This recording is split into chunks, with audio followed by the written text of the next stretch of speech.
I'll talk about the systemic approach to diagnosis and the role of interventional pain management in chronic hip pain.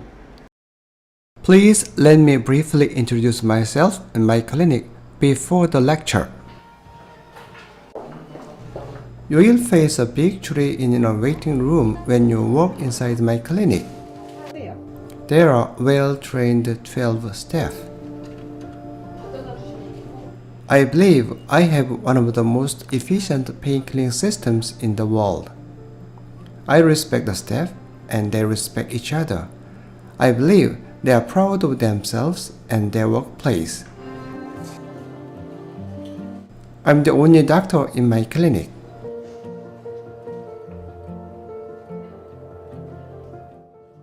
I had training as a radiologist, but now I've been working as a pain physician for 22 years.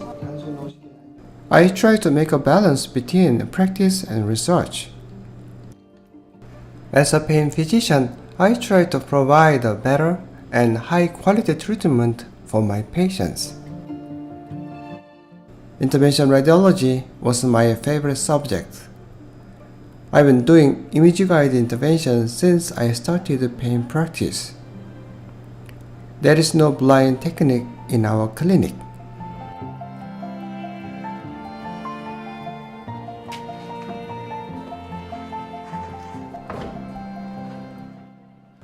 I've been working to make an infection zero clinic with my staff.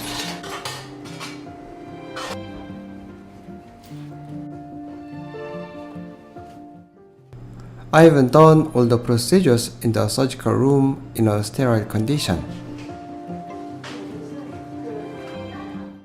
I rely on imaging studies to confirm my clinical diagnosis, including ultrasound, X-ray, and MRI. The consulting room staff teaches the disease, procedures, prognosis, and permission. The reception desk is the first and last meeting place with the patients. They try to make a close rapport, monitor the pain procedures via phone call, and give me feedback to develop a better treatment. We are busy with 70 consults and 60 procedures a day.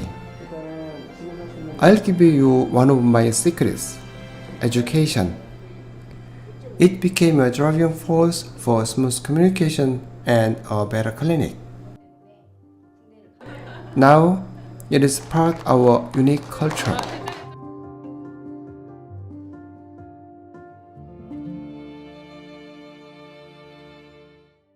I appreciate Philip Ping for sharing his content. Before the main topic, I'll talk about my scope.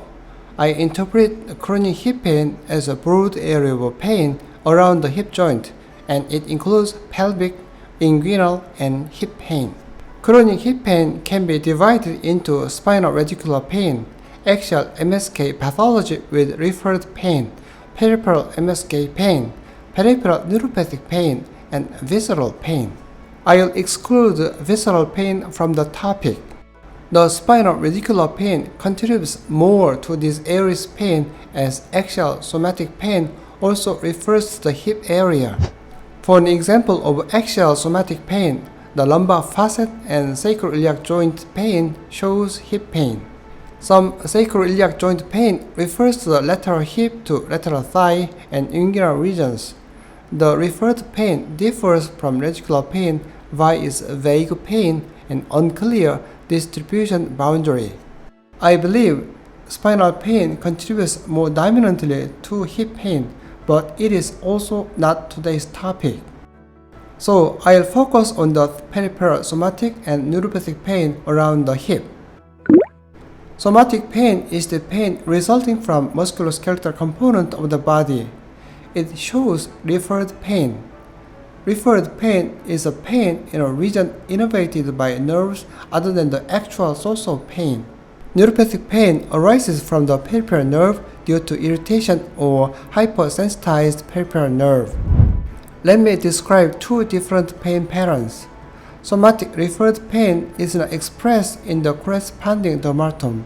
and is diffuse, vague pain that cannot discriminate the border. On the other hand, peripheral neuropathic pain is defined in the corresponding dermatom. The patients can describe the edge with a pencil, especially in the cutaneous nerve such as neuralgia parathetica. It may contain sensory change. The pain scale is essential for pain evaluation and decision-making for intervention. The more severe pathologies tend to have high pain scores. Therefore, I apply different treatment strategies according to the VAS score. Accordingly, my main target for the interventional treatment is VAS 5 to 7. I must study aggressively if the patients express more pain than VAS 8. However, I do not apply injection treatment if the VAS score is less than 5. This is because the patient feels more uncomfortable with the needling procedures in the lower VAS range. Analyzing the dynamic factors and careful observation of walking and posture will help estimate the physical conditions. It is easy to understand and categorize according to the area in the chronic hip pain. The first is anterior hip pain. The hip joint pathology is the most common cause of anterior hip and anterior thigh pain. Sometimes I encounter muscle and tendon pathology, but it is not frequent compared to hip joint pathology. The patient's age is crucial to assessing the hip joint pathology. The young and athletic group has more muscle and tendon pathology, but the older generation has more joint pathology. A passive REM test of the hip joint can provide clear differentiation between the capsular pattern and extracapsular pattern. The muscle and tendon pathologies are noted in the proximal aspect of the tendon of tensor fascia lata, proximal part of rectus femoris around ASIS. It could be tendinosis, tears, or calcification. Sometimes I have young patients with adductor injury in the insertional area or muscle tears. But the most frequent cause of anterior hip pain is osteoarthritis or acetabular impingement. The ultrasound is a special tool for studying joint pathology, but if you find a hip joint effusion, you have to think twice before interventional procedure, which could be the tip of the iceberg. There are diverse severe pathologies in the adult hip. You must consider these diseases if you find the effusion in a normal X-ray or subtle radiographic signs with a severe hip pain. Stress fracture, insufficiency fracture, septic hip, transient osteoporosis, avascular necrosis, arthropathy, osteoarthritis, rheumatoid arthritis, and even tumorous condition. X-rays and ultrasounds are not enough in adult joint pathology. We need a further evaluation with the MRI. It is a subacute stress fracture in a jagger at the medial femoral neck. It is a case of insufficiency fracture in a patient with osteoporosis. Septic arthritis is one of the worst scenarios I don't want to misdiagnose. Transient osteoporosis is one of the most challenging cases of hip pain. Avascular necrosis is not rare hip pain.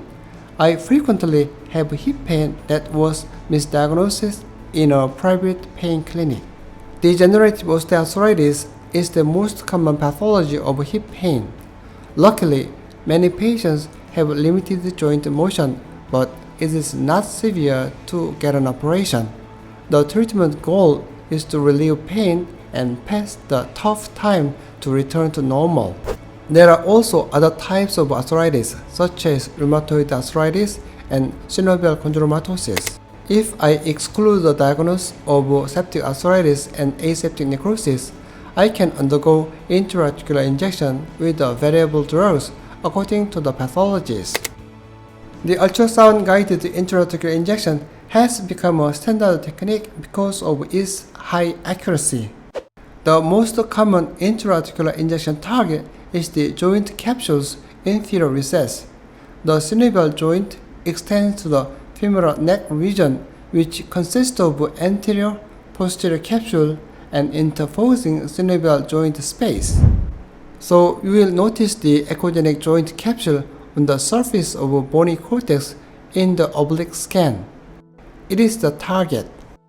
Let's watch the video of the ultrasound guided injection. The target is the inferior recess between the femoral head and neck. A curved probe is coaxial with the femoral neck, and the needle is inserted in plane from lateral to medial. To define the target, it is essential to demonstrate the capsule and femoral head and neck. Once the needle is in contact with the bone, hydrolyzation is used to confirm the needle position.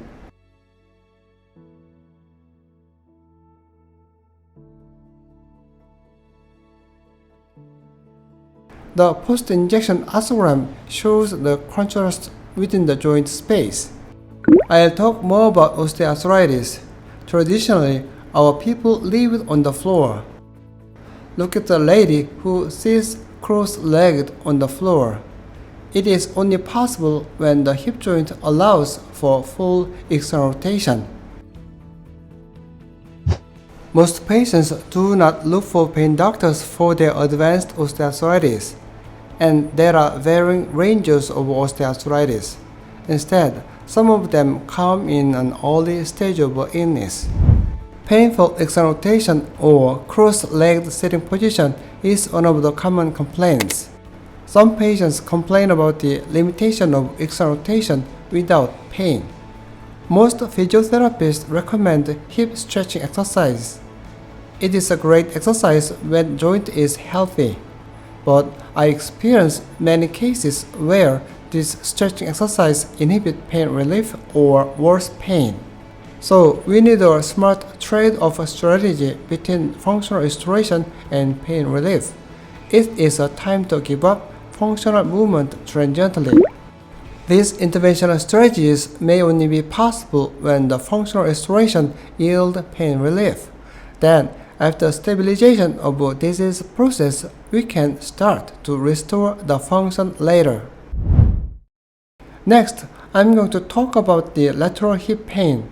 The leading cause of somatic pain with referred pain is greater trochanteric pain syndrome, and myalgia parathetica is one of the common causes of neuropathic pain in the lateral hip. Greater trochanteric pain syndrome is characterized by chronic intermittent pain of the buttock and lateral aspect of the thigh. It may radiate down the leg to the level of iliotibial tract.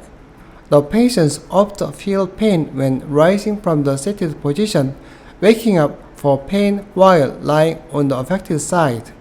A focal tenderness of the greater trochanter and iliotibial tract reproduces the patient's pain. But I believe it is a category of pain less than grade class 5. So most patients do not need the interventional procedure, so it is not a famous case in my pain clinic.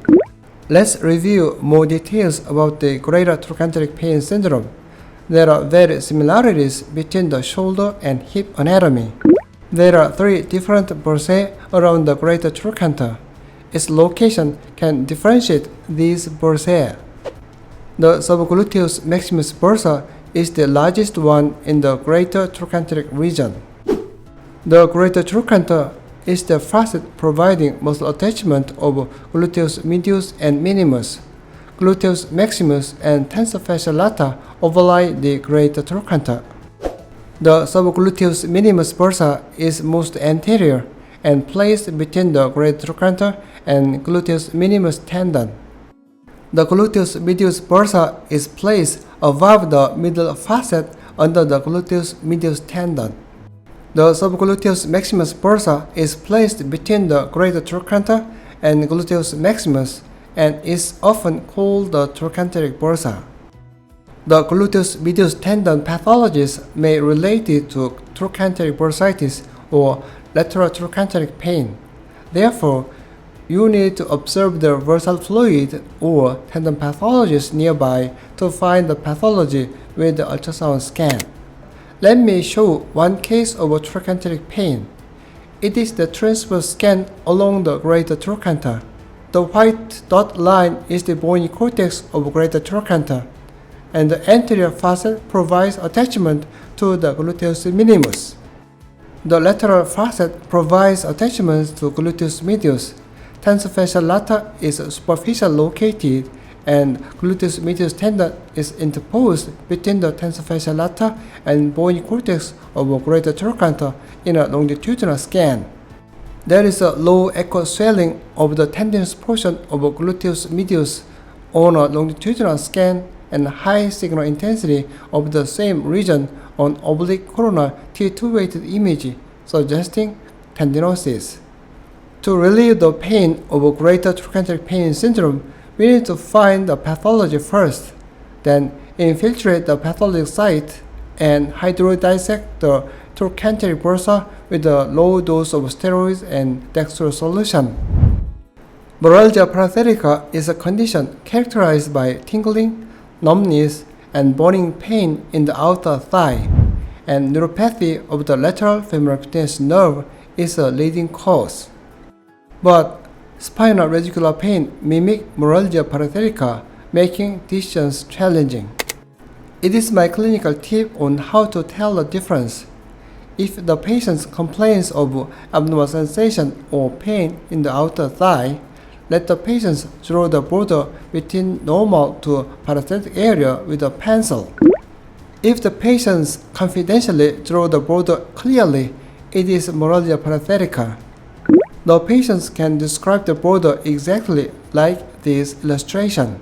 That is why the cutaneous nerve is very discriminative and precise in localizing pain areas compared to the sensory nerve of the tendon and deep structures.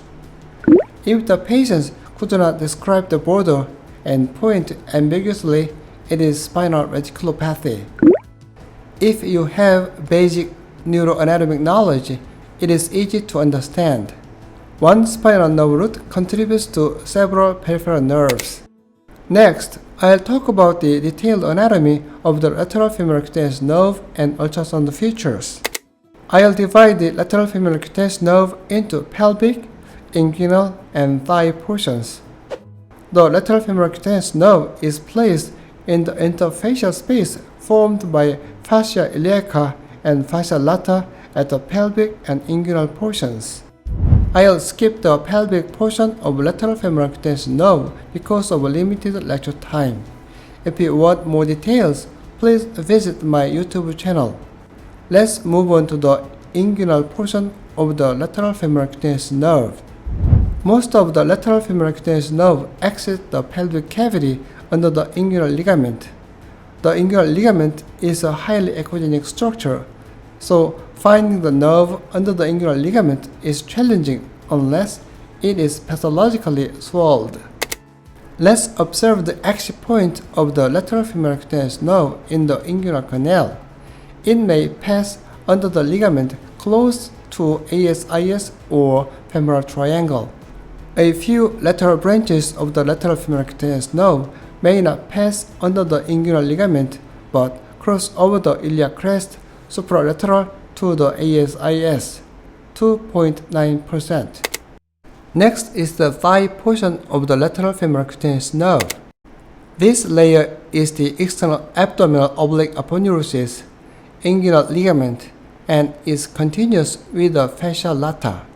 This layer is the superficial lamina of fascia iliaca. Is the lateral femoral cutaneous nerve. The pelvic portion of the lateral femoral cutaneous nerve is positioned between the superficial and deep layer of the fascia iliaca. In the thigh, lateral femoral cutaneous nerve is placed between the fascia lata and deep layer of fascia iliaca. Let me show you one more. It is the cross section of the proximal portion of the thigh lateral femoral cutaneous nerve. These layers envelop it. The right side illustration shows the location of the lateral femoral cutaneous nerve on the sartorius muscle and between the fascial layers. This slide is the transverse sectional microscopic image of the proximal thigh. Let me zoom in. There are transverse sections of the multiple lateral femoral cutaneous nerve. It is the fascia lata. It's the fascia iliaca. The lateral femoral cutaneous nerve is located between the fascia lata and fascia iliaca until it penetrates the fascia lata. Some lateral femoral cutaneous nerve may divide into their terminal branches before crossing the inguinal ligament. Most lateral femoral cutaneous nerve divides into anterior and posterior branches after passing the inguinal ligament. The branching pattern of the lateral femoral cutaneous nerve varied widely in the numbers of branches and the size of nerve fibers. Please observe the size of the nerves and neural fascicles to know the echotexture of the nerves. The small-sized neural bundles explain high echotexture. The lateral femoral cutaneous nerve looks echogenic structure surrounded by a neighboring hypoechoic fat layer and is less eye-catching. Things can be changed in several situations. The nerve could be prominent during hydrodissection. When it comes to pathologic swelling of the neural fascicles, it has become a prominent and hypoechoic structure.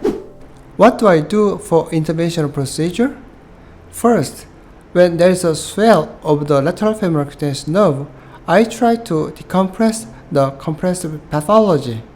Next, however, I consider the pulsed radio frequency when I do not find any compressive features. The next area is the gluteal region. I think the gluteal region is one of the most complicated pains in the body. First, lumbar radicular pain from L3 to S1, axial somatic pain of facet, disc, and sacroiliac joint refers to the gluteal region. In a minor case, the cutaneous nerves contribute to the gluteal pain. I'll talk about the inferior columnar nerve later. Deep gluteal pain syndrome contributes to gluteal pain and has become more popular. By location, I can recognize coccydynia, ischial bursitis, hamstring tendinopathy, and pudendal neuralgia, but I'll review it later. Let me talk about deep gluteal pain syndrome. The progress in understanding posterior hip anatomy and sciatic nerve kinematics has helped to identify several locations where the sciatic nerve can be trapped. For that reason, the term deep gluteal syndrome instead of piriformis syndrome is now preferred to describe the pain in the buttock caused by non-discogenic and extrapelvic entrapment of the sciatic nerve. The structure involved in sciatic nerve entrapment within the gluteal space include the piriformis muscle, fibrous band containing blood vessels, gluteal muscles, hamstring muscles, and gemelli obturator internus complex, vascular abnormalities, and space-occupying lesions. The sciatic nerve becomes vulnerable even in frog pose because the nerve is close to the great trochanter and close right angle in the inferior border of the external rotator muscle. It also travels a 28 mm long distance at hip flexion, so there is a high chance of injury to the sciatic nerve in the posterior hip. A constellation of muscles and dynamic movement can produce unwanted products such as fibrotic bands, which injure the sciatic nerve in return. Next are the posterior femoral cutaneous nerve and inferior columnar nerve. The ischial tuberosity is the landmark for targeting the nerve. The posterior femoral cutaneous nerve gives rise medially to inferior columnar nerves, which course below the inferior border of gluteus maximus muscle and enter the skin in the buttock, providing sensory innervation to this region. The perineal branch generally arises from the medial border of the posterior femoral cutaneous nerve on the lateral aspect of ischial tuberosity. It then causes subcutaneously of the origins of hamstring muscles, transversely crossing over the tendon lateromedially. The perineal branch then innervates the lateral anal, scrotal, or labial skin. It is the transverse scan of the ischial region, Find the sciatic nerve and ischial tuberosity. Let me play Philip's video. Observe the posterior border of gluteus muscle and hamstring muscle. The needle approaches from lateral to medial.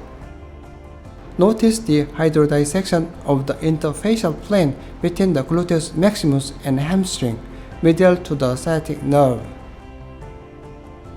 It is my conclusion. Finding the location and analyzing the varying pattern will help diagnose the pain generators.